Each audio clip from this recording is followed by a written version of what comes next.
Welcome to the Narrowboat that James built. Hope you're very well. Thanks for joining me. Well, this is part 2 of the bathroom bulkhead. When you last saw, these 3 uprights had gone in and they're all equally spaced at 350. The reason for that is it makes it easy to put these cross braces in. So I've cut up a few there and I'm just going to stagger these across the bays there. The reason you stagger them is to give it a bit of support, but also makes it easier to put them in. So what am I doing here? Right.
Right, so now I've put in the horizontal braces.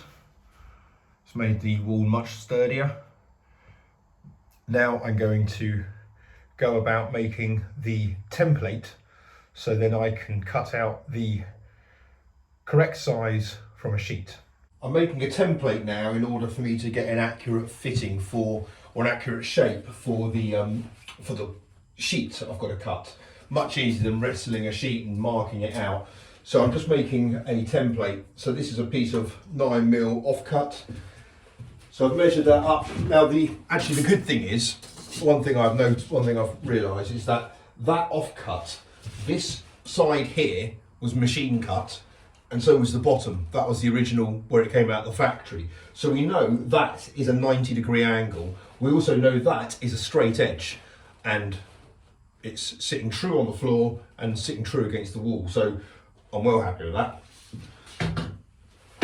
It's kind of verified the fact it's all square and vertical. Well, as much as you can anyway. So now I'm going to get a piece which, obviously I don't want it to butt up against there because I've got no real way of fixing it in. So I want it to come up flush against that bottom edge there.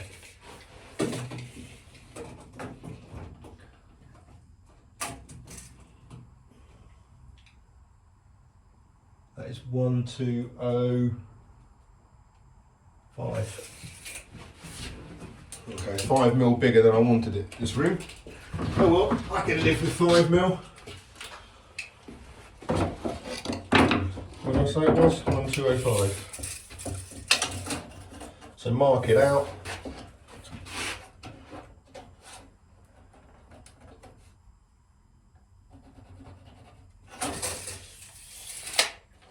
And the advantage of these size cuts is that I can do it on the chop saw.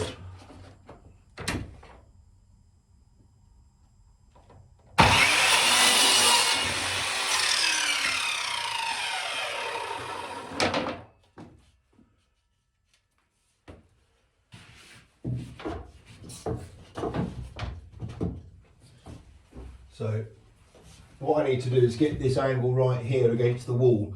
That is critical.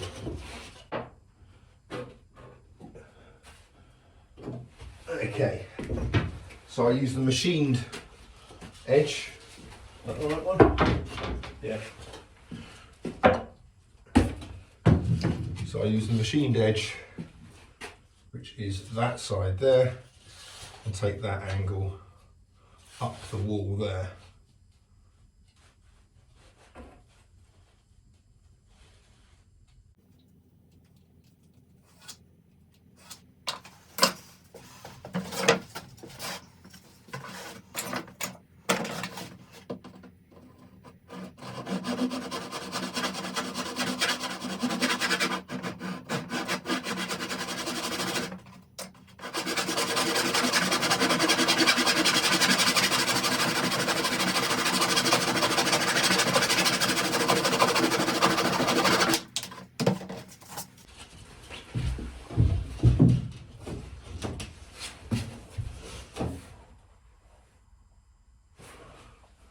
Obviously I'm not screwing it to the frame, I'm just screwing these pieces of ply together.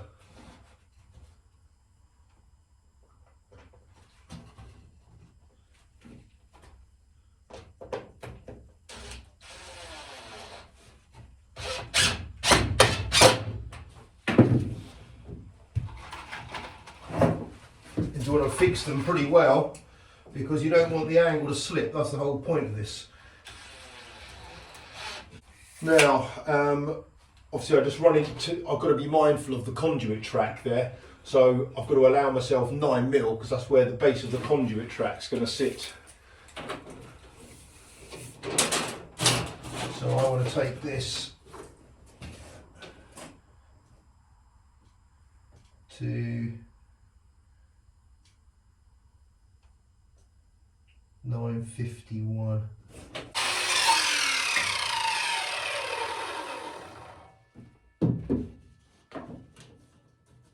Okay, that's bang on. So now I want to make a measurement straight across here to give it some rigidity. Not that obviously this is going to be a cut or a piece at all. Right, so that is 1, 2, 3, 1. 1, 2, 3, 1. 1, 2, 3, 1.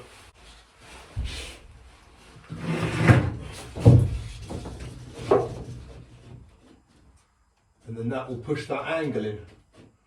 That's the idea.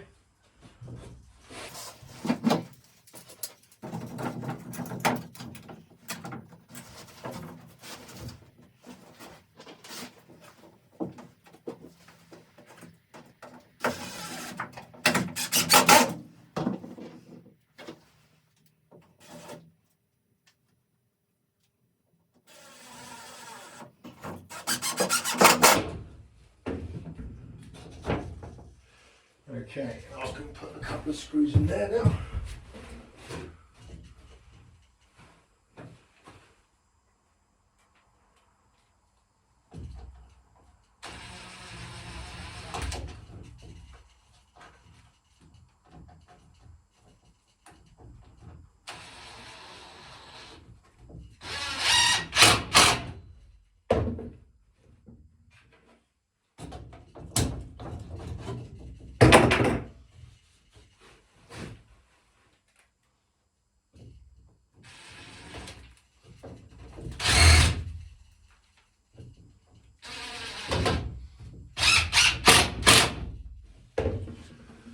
Right, we're getting there. So it doesn't matter about that edge there of this bar, doesn't matter about that one, as long as it's attached on and it's providing its function. The only important thing about this piece of timber here is that furthermost point there. That is the only measurement that matters, or the only physical point that matters. And now I've got to do the same up here. So the ceiling.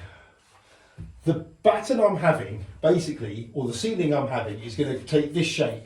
It's going to hug the ceiling between those 2 points, and it's going to be pinned up against there and there. This actually, some of this bit needs to be taken off, but it's going to be pinned in up there. Obviously, the wall only goes there. So if I take my wall to here, to this point here, then you're going to see a gap above the ceiling. I don't want to have to infill anything like that. So the frame, I couldn't get any higher because it's a frame, but the wall I can actually cut so it is. So this part here I'm about to take down is for reference only. It's the actual piece of timber I cut is going to take that shape for these parts here, but it's going to go up in these other little areas just to fill those voids. So it's going to take a bit of kind of jiggery pokery to get it right, but that's what I've got to do. So now I've got to take the measurement up there. But the only important measurements on this pit that matter is that furthermost corner there, and that line that comes down from there and hugs the wall. The wall is obviously going to sit proud of this, but I want a tight fit. Are these Christmas lights going to get in the way?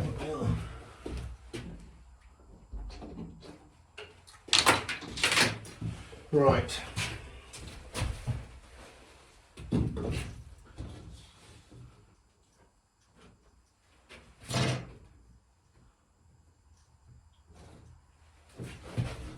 Okay, so that's the crucial point there, and so what I need is a clamp.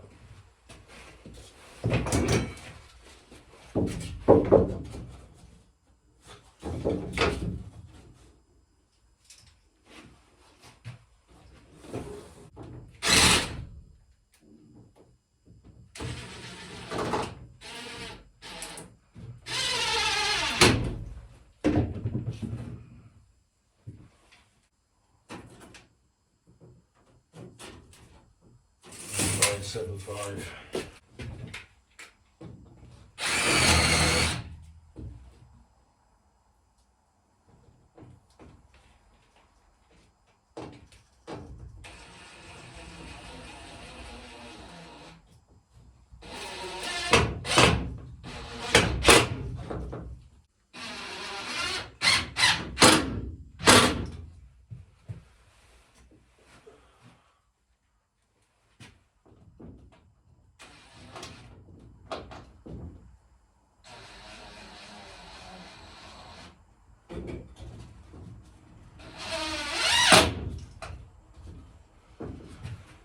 Okay, I think that's done. Just make sure all the joints have got 2 screws in. No, that one's only got 1 in.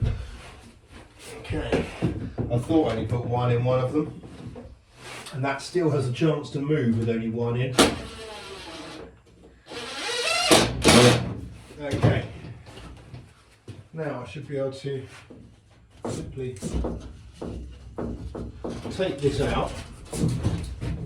I say simply, that's not simple at all. And there is my frame. Oh my goodness, right. Oh, there'll be some way of doing this. Oh my goodness. Right. Well, I'll work out a way of moving this. Here we go. Here we go. There. There's my frame. Right, let's go to the workshop and put this up against a sheet. I'm really happy with how that's come out. You've seen people muck around before getting the angles and stuff. You don't need to. As long as you get the points of the angles, then then use a meter rule, measure up the points, and there you go. Bish bash bosh. Well, there you have it. There's the frame's been built. I've got to go to the workshop now and lay that out against a sheet, cut it out, bring it back, and then try to assemble it. So join me for part 3 of the bathroom bulkhead fit out. In the meantime, thanks for watching. Hope you found it useful. Take care of yourselves. Bye bye.